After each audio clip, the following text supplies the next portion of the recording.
నమస్కారం LJ news కి స్వాగతం. హెడ్లైన్ చూద్దాం. కేంద్రం నుంచి ఏపీకి 80,000 కోట్లు. కేంద్ర మంత్రి కీలక వ్యాఖ్యలు. రాయలసీమ పర్యటనకు సీఎం చంద్రబాబు. ఆగస్టు 1న శ్రీ సత్యసాయి జిల్లా మడకశిర టూర్. పింఛన్లు పంపిణీ చేయనున్న ముఖ్యమంత్రి. ఏపీలో ఇళ్ల నిర్మాణానికి సంబంధించి కీలక నిర్ణయం. ఇవాళ అధికారులతో సీఎం చంద్రబాబు సమావేశం. ఒక్కొక్కరికి 4 లక్షలు అందించాలని నిర్ణయం. హైదరాబాద్ శివార్లలో అద్భుత నగరం. నెట్ జీరో సిటీ స్థలాన్ని పరిశీలించిన సీఎం. అధికారులకు కీలక సూచనలు. ఆంధ్రప్రదేశ్ ముఖ్యమంత్రి నారా చంద్రబాబు నాయుడు ఈ నెల కూడా లబ్ధిదారులకు పింఛన్లు పంపిణీ చేయనున్నారు. ఈసారి ఆయన రాయలసీమ జిల్లాకు వెళుతున్నారు. ఈ మేరకు పర్యటన ఖరారైంది. ముఖ్యమంత్రి చంద్రబాబు ఆగస్టు 1వ తేదీన మడకశిర నియోజకవర్గం గుండుమలలో పర్యటిస్తారు. ఆ రోజు వృద్ధులకు పింఛన్లు పంపిణీ చేస్తారు. ముఖ్యమంత్రి పర్యటన ఏర్పాట్లపై జిల్లా కలెక్టరేట్లో అధికారులు, ప్రజాప్రతినిధులతో మంత్రి సవిత, ఎమ్మెల్యేలు ఎంఎస్ రాజు, సింధూరారెడ్డి, కందికుంట వెంకటప్రసాద్, జిల్లా కలెక్టర్ చేతన్, ఎస్పీ రత్నలు ప్రత్యేక సమీక్ష నిర్వహించారు. ముఖ్యమంత్రి చంద్రబాబు పర్యటనను విజయవంతం చేయాలని మంత్రి సవిత కోరారు. రాష్ట్ర ఆర్థిక పరిస్థితి అంతమాత్రంగానే ఉన్నా పెద్ద ఎత్తున పింఛన్లు పెంచిన ఘనత చంద్రబాబుకి దక్కుతుందన్నారు. ముఖ్యమంత్రి చంద్రబాబు ఎటువంటి ఆర్భాటాలు లేకుండా వృద్ధుల ఇంటి వద్దకు వెళ్లి ఎన్టీఆర్ పెన్షన్లను పంపిణీ చేస్తారన్నారు. సీఎం చంద్రబాబు పర్యటనలో ఎటువంటి లోటుపాట్లు లేకుండా జాగ్రత్తలు తీసుకోవాలని జిల్లా అధికారులకు సూచించారు. ఆంధ్రప్రదేశ్లో రైతులకు మంత్రి అచ్చెన్నాయుడు గుడ్ న్యూస్ చెప్పారు. భారీ వర్షాలు, గోదావరి వరదలకు పంట నష్టపోయిన ప్రతి రైతును ఆదుకుంటామని హామీ ఇచ్చారు. అలాగే గత ప్రభుత్వం రైతుల నుంచి కొనుగోలు చేసిన ధాన్యానికి డబ్బులు ఇవ్వకుండా 1,680 కోట్ల బకాయిలు ఉంచిందని మంత్రి తెలిపారు. వారం రోజుల్లో ధాన్యం బకాయిలు 680 కోట్లు రైతుల ఖాతాల్లో జమ చేస్తామని మంత్రి తెలిపారు. ఏపీ మంత్రులు అచ్చెన్నాయుడు, కందుల దుర్గేష్, వంగలపూడి అనిత, వాసంతటి సుభాష్లు తూర్పుగోదావరి, డాక్టర్ బిఆర్ అంబేద్కర్ కోనసీమ జిల్లాల్లో పర్యటించారు. అలాగే వరద ముప్పును గురైన వరిచేలు, దెబ్బతిన్న ఏటికట్లను పరామర్శించారు. ప్రతి ఏటా వచ్చే ఈ సమస్యలకు శాశ్వత పరిష్కారాలు చూపుతామన్నారు. నలుగురు మంత్రులు నిడదవోలు నియోజకవర్గంలోని సూర్యారావుపాలెం, కాల్తారి, తాళ్లపాలెంలో స్వయంగా రైతులతో మాట్లాడారు. గత ప్రభుత్వ హయాంలో కనీసం పూడికి తేలేదని, గట్టు మట్టి మాయమైందని రైతులు మంత్రులకు తెలిపారు. అలాగే కేగంగవరం మండలం సుందరపల్లిలో దెబ్బతిన్న ఏటిగట్టును, సీతానగర్ మండలం రాపాకలో దెబ్బతిన్న పంటలు, కోటిపల్లిలోని ముంపు ప్రాంతాల ఫోటోలను మంత్రి పరిశీలించారు. యుద్ధ ప్రాతిపదికన గండ్ల పూడ్చి మరమ్మతులు చేయాలని అధికారులకు సూచించారు.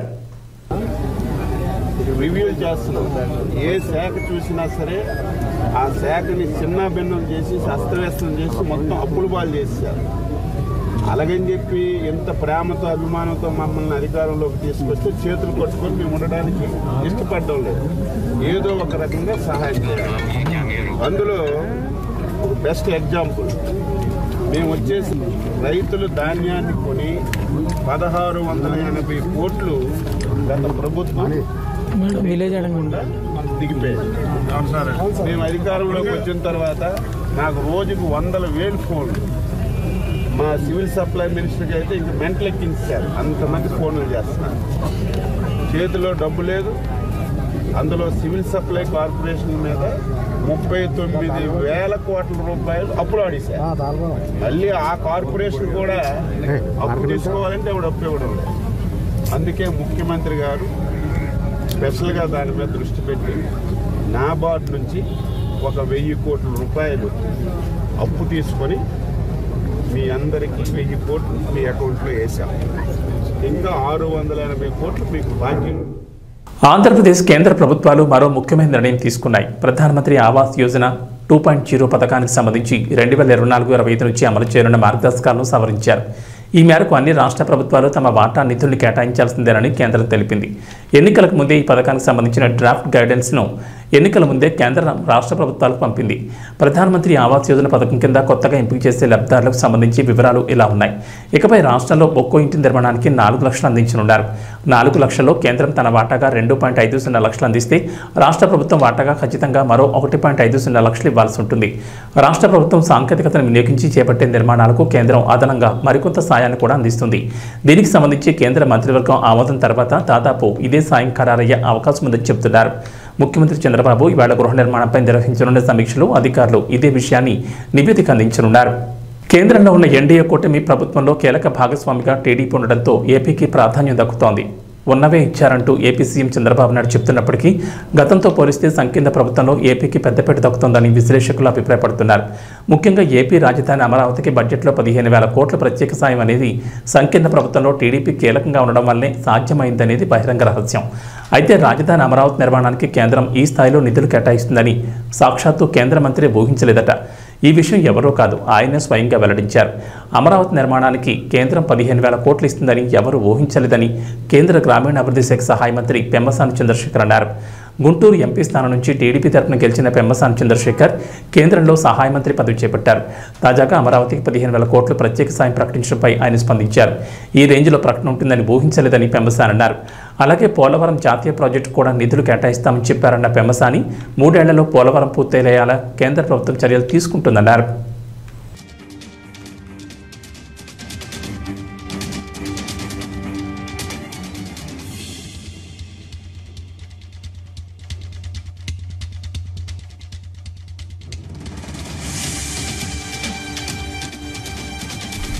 హైదరాబాద్ నగరం విశ్వనగరంగా అభివృద్ధి చెందుతోంది. ఇప్పటికే అనేక జాతీయ అంతర్జాతీయ సంస్థలు నగరంలో పెట్టుబడి పెట్టాయి. తమ సంస్థలు ఏర్పాటు చేసే కార్యకలాపాలు విస్తరిస్తున్నాయి. అందుకు అనుగుణంగా రాష్ట్ర ప్రభుత్వం కూడా నగర అభివృద్ధిపై స్పెషల్ ఫోకస్ పెట్టింది. నగర శివార్లలోని ప్రాంతాల అభివృద్ధికి ప్రత్యేక చర్యలు తీసుకుంటోంది. అందులో భాగంగా హైదరాబాద్ నగర శివార్లలో అద్భుత నగర నిర్మాణానికి ప్రభుత్వం ప్రణాళికలు సిద్ధం చేస్తోంది. కాలుష్య రహితంగా, కర్బన ఉద్గారాల రహితంగా నెట్ జీరో సిటీ నిర్మాణం చేపట్టాలని నిర్ణయం తీసుకున్నారు. గత బీఆర్ఎస్ ప్రభుత్వం ఫార్మాసిటీ కోసం సేకరించిన భూముల్లోని ఈ నగరాన్ని నిర్మించనుంది. రంగారెడ్డి జిల్లా కందుకూరు, యాచారం మండలాల్లో ఫార్మాసిటీ కోసం గత ప్రభుత్వం దాదాపు 19,000 ఎకరాల భూమిని సేకరించాలని టార్గెట్గా పెట్టుకుంది. పలు దఫాలుగా ఇప్పటిదాకా 12,000 ఎకరాలకు పైగా భూమిని సేకరించారు. అయితే కాంగ్రెస్ అధికారంలోకి వచ్చాక ఫార్మాసిటీని ఒకే ప్రాంతంలో కాకుండా హైదరాబాద్ నగరం చుట్టూ క్లస్టర్లుగా ఏర్పాటు చేస్తామని ప్రకటించింది. అసెంబ్లీ ఎన్నికల్లో కాంగ్రెస్ పార్టీ ఇచ్చిన అతిపెద్ద హామీ రైతులకు 2 లక్షల రుణమాఫీ. ఈ హామీని నెరవేర్చే ప్రక్రియను రేవంత్ రెడ్డి ప్రభుత్వం ఇప్పటికే ప్రారంభించింది. 3 విడతల్లో రైతులకు 2 లక్షల రుణమాఫీని ఆగస్టు 15లోపు పూర్తి చేస్తామని సీఎం రేవంత్ రెడ్డి ప్రకటించారు. ఈ క్రమంలోనే జూలై 18వ తేదీన మొదటి విడతగా 1,00,000 రూపాయల రుణాలు ఉన్న రైతుల ఖాతాల్లోకి డబ్బులు పంపించింది సర్కార్. కాగా 1,00,000 నుంచి 1,50,000 వరకు అప్పు ఉన్నోళ్లు 2 లక్షల వరకు రుణాలున్న రైతులంతా ఎప్పుడెప్పుడు తమ ఖాతాల్లో డబ్బులు వస్తాయని ఎదురుచూస్తున్నారు. కాగా ఈ విషయంపై సీఎం రేవంత్ రెడ్డి క్లారిటీ ఇచ్చారు. కలవకుర్తిలో కాంగ్రెస్ దివంగత నేత సూదిని జైపాల్ రెడ్డి 5వ వర్ధంతి సందర్భంగా నిర్వహించిన బహిరంగ సభలో పాల్గొన్న రేవంత్ రెడ్డి ఈ విషయంపై స్పష్టత ఇచ్చారు. జూలై 31 లోపు 2వ విడత కింద 1,50,000 వరకు రుణమాఫీ పూర్తి చేస్తామని క్లారిటీ ఇచ్చారు. అయితే ఆగస్టు 2 నుంచి 14 వరకు తాను విదేశీ పర్యటనకు వెళ్తున్నానని, తిరిగి వచ్చిన తర్వాతే 2 లక్షల రుణమాఫీ చేస్తామంటూ ఈ సభా వేదికగా సీఎం రేవంత్ రెడ్డి స్పష్టతనిచ్చారు. దీంతో 2వ విడతలో రుణమాఫీ కానున్న రైతులు సంతోషం వ్యక్తం చేస్తుండగా 2 లక్షల రుణాలున్న రైతులు మాత్రం ఉస్తూరుమంటున్నారు. ఇదిలా ఉంటే కల్వకుంట్ల నియోజకవర్గంపై సీఎం రేవంత్ రెడ్డి వరాల జల్లు కురిపించారు. నియోజకవర్గంలో రోడ్ల నిర్మాణం కోసం 150 కోట్లు, తాను చదువుకున్న తాండ్ర పాఠశాల అభివృద్ధికి 5 కోట్లు ప్రకటించారు. ఇక ముచ్చింతల్లో 100 కోట్లతో నిర్మించనున్న స్కిల్ డెవలప్మెంట్ యూనివర్సిటీకి ఆగస్టు 1న శ్రీకారం చుడతామని సీఎం రేవంత్ రెడ్డి తెలిపారు. నియోజకవర్గాల్లోని అన్ని తాండాలు, గ్రామాలకు బీటీ రోడ్లు నిర్మిస్తామని హామీ ఇచ్చారు. హైదరాబాద్ కలవకుర్తి శ్రీశైలం జాతీయ రహదారిని 4 రోడ్ల రహదారిగా విస్తరించేందుకు కేంద్రంతో చర్చించామని సీఎం రేవంత్ రెడ్డి గుర్తు చేశారు. ఆ పనులు కూడా త్వరలోనే ప్రారంభమవుతాయని తెలిపారు. ఆగస్టు 15 తారీఖు లోపల 2 లక్షల రూపాయల రైతు రుణమాఫీ చేసి తీరుతా. ఎట్లయితే తెలంగాణ మాజీ ప్రభుత్వ ప్రధాన కార్యదర్శి సోమేష్ కుమార్ చిక్కుల్లో పడ్డారు. గత ప్రభుత్వ హయాంలో జరిగిన ఓ స్కామ్లో ఆయన్ను నిందితుడిగా పేర్కొంటూ హైదరాబాద్ సీసీఎస్ పోలీసులు కేసు నమోదు చేశారు. వాణిజ్య పనుల శాఖలో జరిగిన ఇన్పుట్ ట్యాక్స్ క్రెడిట్ చెల్లింపుల్లో దాదాపుగా 1000 కోట్ల మేరకు అక్రమాలు జరిగినట్లు పోలీసులు గుర్తించారు. ఈ వ్యవహారంలో వాణిజ్య పనుల శాఖ అదనపు commissioner S V Kashi Visweswararao, Hyderabad rural deputy commissioner Sivaram Prasad, Plianto technologies private limited నిర్వాహకులు, IIT Hyderabad assistant professor Shobhan బాబులను నిందితులుగా పేర్కొన్నారు. 5వ నిందితుడిగా సోమేష్ కుమార్ పేరును చేర్చారు.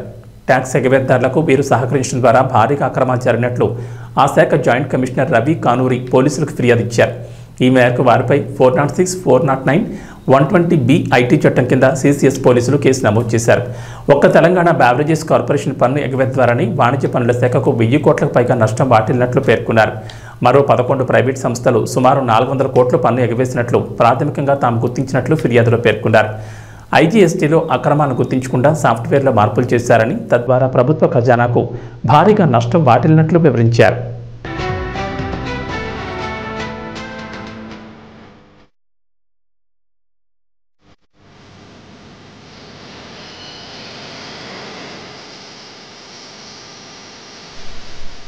డప్పు చప్పుళ్ళు, ఈల గోలలు, పోతరాజుల ఆటలు, పట్టుచీరల్లో ఆడపడుచులు, పసుపు బోనాలతో ఊరేగింపులు, అమ్మవారి పాటలకు చిన్న పెద్ద చిందులు.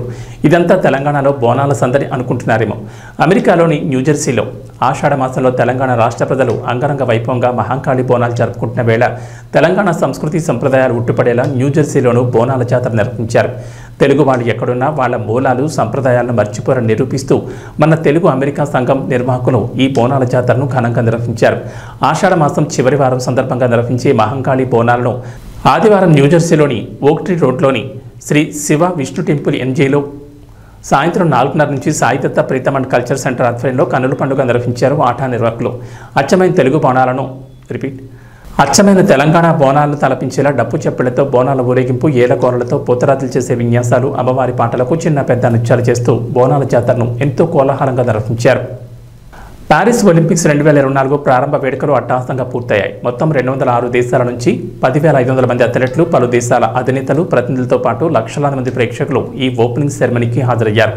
ఒలింపిక్స్ ప్రారంభ వేడుకలతో సెన్ నది తీరంలో సందడి వాతావరణం నెలకొంది. ఈ క్రమంలోనే సెన్ నదిలోనే క్రీడాకారుల పరేడ్ సాగింది. ఇక భారత అథ్లెట్ టీంకు నాయకత్వం వహించిన మన తెలుగు అమ్మాయి పివి సింధు భారత మువ్వన్నెల జెండాను చేతపట్టి ముందుండి క్రీడాకారులు నడిపించింది. మరో అథ్లెట్ శరత్ కమల్తో కలిసి ఫ్లాగ్ బేరర్గా పివి సింధు వ్యవహరించింది. భారత్ జెండాను పట్టుకుని చీరకట్టు సాంప్రదాయ దుస్తుల్లో మెరిసిపోయిన మన క్రీడాకారులను చూసి కోట్లాది మంది భారతీయులు పథకాలు సాధిస్తారని ధీమా వ్యక్తం చేస్తున్నారు. ఎప్పుడు స్పోర్ట్స్ డ్రెస్లో కనిపించే పివి సింధు ఇలా చీరకట్లో కనిపించడంతో అచ్చ తెలుగు అమ్మాయిలా అనిపించింది. అయితే ఈ ఓపెనింగ్ సెరమనీలో భారత క్రీడాకారులు ధరించిన దుస్తులపై సోషల్ మీడియాలో పలు అభ్యంతరాలు వ్యక్తమవుతున్నాయి. దుస్తుల నాణ్యత, డిజైన్ సరిగ్గా లేదని కామెంట్లు చేస్తున్నారు. ఇక ఆ దుస్తులను భారతీయ ప్రముఖ డిజైనర్ తరుణ్ తహేలియన్కి చెందిన లగ్జరీ బ్రాండ్ రూపొందించింది. రెడీ టు వేర్ లేబుల్ తస్వా ఆధ్వర్యంలో ఈ దుస్తులను రూపొందించారు. కాషాయం, ఆకుపచ్చ, తెలుపు రంగులతో త్రివర్ణ పతాకం పోలి ఉండేలా తయారు చేశారు. ఇక వాతావరణ విషయానికి వస్తే తెలంగాణలో గత వారం 10 రోజులుగా వర్షాలు కురుస్తూనే ఉన్నాయి. దీంతో రాష్ట్రంలోని వాగులు, వంకలు పొంగి పొర్లుతున్నాయి. జలాశయాలు, చెరువులు నిండుకుండను తలపిస్తున్నాయి. ప్రాజెక్టులోకి భారీగా వరద నీరు వచ్చేరింది. అయితే ఇప్పట్లో వర్షాలు రాష్ట్రాన్ని వీడేలా కనిపించడం లేదు. తెలంగాణకు మరోసారి వర్షం హెచ్చరికలు జారీ చేశారు హైదరాబాద్ వాతావరణ కేంద్రం అధికారులు. రాష్ట్రంలో మరో 2 రోజుల పాటు వర్షాలు కురుస్తాయని చెప్పారు. ఉత్తర బంగాళాఖాతంలో ఏర్పడిన అల్పపీడన ప్రభావంతో రాష్ట్రంలో వర్షాలు కురుస్తాయన్నారు. రాజన్న సిరిసిల్ల, వరంగల్, కామారెడ్డి, కరీంనగర్, మంచిర్యాల, హనుమకొండ, జగిత్యాల, భూపాలపల్లి, ములుగు, నిర్మల్, పెద్దపల్లి, నిజామాబాద్ జిల్లాలో ఇవాళ భారీ వర్షాలకు ఛాన్స్ ఉందన్నారు. ఈ మేరకు ఆయా జిల్లాలకు ఎల్లో అలర్ట్ జారీ చేశారు. మహబూబ్ నగర్, నారాయణపేట, వికారాబాద్, నల్గొండ, రంగారెడ్డి, మెదక్, సంగారెడ్డి, సూర్యాపేట, యాదాద్రి భువనగిరి, నాగర్ కర్నూలు జిల్లాలో ఓ మోస్తరు వర్షాలు కురిసే అవకాశం ఉందన్నారు. వర్షానికి తోడు భారీగా ఈదురుగాలులు వీస్తాయని అధికారులు వెల్లడించారు.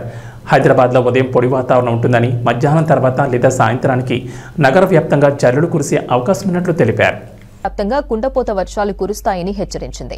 ముఖ్యంగా నిజామాబాద్, కామారెడ్డి, ఆదిలాబాద్, నిర్మల్, ఆసిఫాబాద్, మెదక్లో ఈదురుగాలులతో భారీ నుంచి అతి భారీ వర్షాలు కురిసే అవకాశం ఉన్నట్లు హైదరాబాద్ వాతావరణ కేంద్రం ప్రకటించింది. ఈ మేరకు ఆయా జిల్లాలకు అలర్ట్ జారీ చేసింది. హైదరాబాద్తో పాటు జగిత్యాల, మెదక్, రాజన్న సిరిసిల్ల, సిద్దిపేట, కరీంనగర్, హనుమకొండ, జనగాం, వరంగల్, మహబూబాబాద్, నాగర్ కర్నూల్, వనపర్తి జిల్లాలకు ఎల్లో అలర్ట్ జారీ చేసింది. భారీ వర్షాల నేపథ్యంలో ప్రజలు అప్రమత్తంగా ఉండాలని వాతావరణ శాఖ సూచించింది.